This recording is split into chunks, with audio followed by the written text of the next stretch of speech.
We're going to be going over WebAssign LM1. For the first four questions, A, B, C, and D, all ask the distance traveled, the magnitude of the displacement, and the displacement itself, all in meters. I'm going to go ahead and do all four of them here, so that'll check off 1, 2, 3, and 4 before moving on to 5, 6, 7, and 8.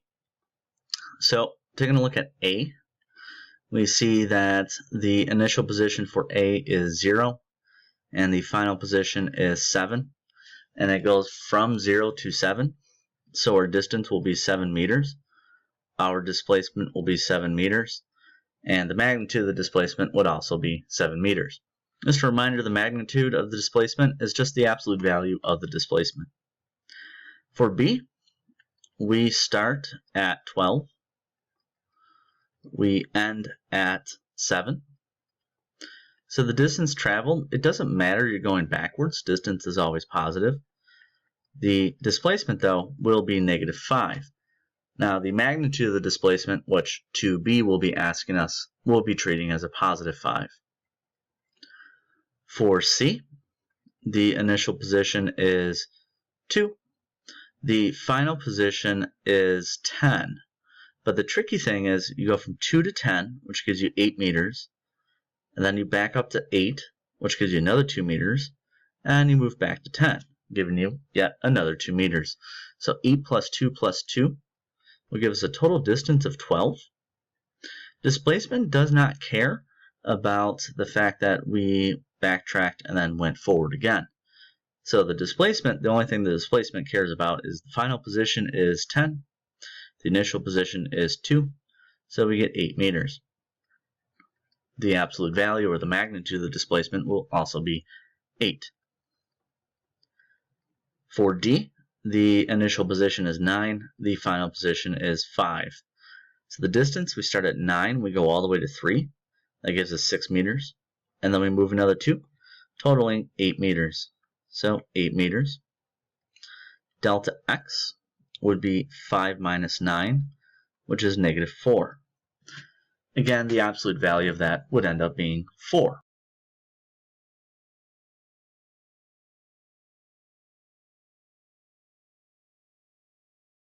And just like that, 1, 2, 3, and 4 are correct. Moving on to question 5. Question 5 says, find the following for the path in the figure. The total distance traveled, we start at 2 and go to 10. We backtrack to 8, and then we go forward to 11. So it's a gain of 8 meters, and then another 2 meters, and then 3 meters. 8, 2, and 3 all summed together will be 13. The displacement, 11 minus 2 is 9.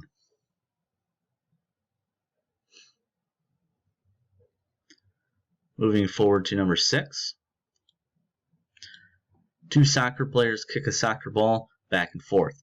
Ball goes 13 to the right, and then it goes 3.1 to the left. Total distance will be 13 plus 3.1, which is 16.1. The displacement, 13 right is positive 13, 3.1 left is negative 3.1. So 13 minus 3.1 will give us 9.9.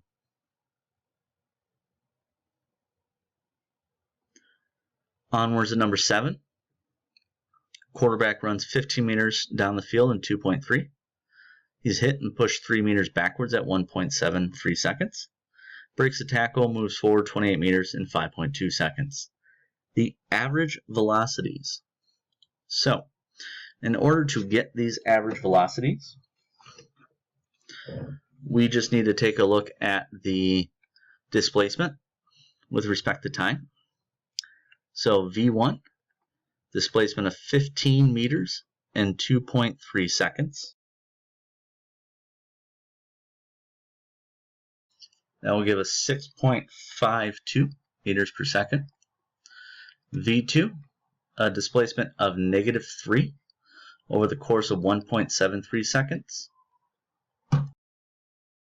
-1.73 meters per second. V3, 28 meters and 5.2 seconds. This is 5.38 meters per second. Now it says calculate the average velocity for the entire thing. So we're going to look at the total displacement. That will be 15 minus 3 plus 28 over the total time, 2.3 plus 1.73 plus 5.2. The numerator would be 40. The denominator, doing 2.3, 1.73, and 5.2, be 9.23. 40 over 9.23 is 4.33.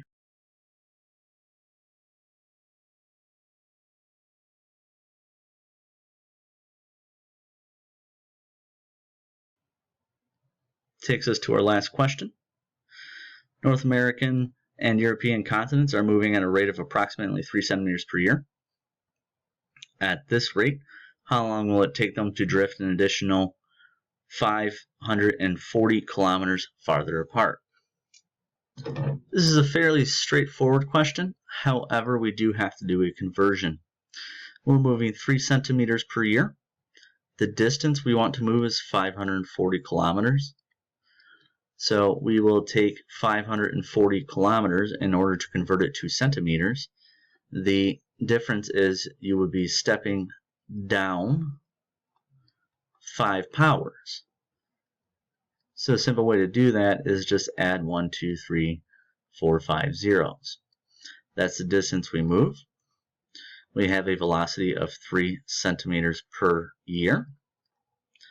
So if velocity is distance over time, the result would be time is distance over velocity.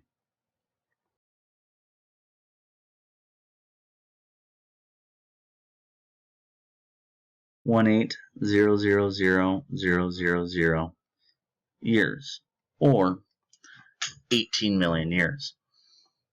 Let's make sure that's correct.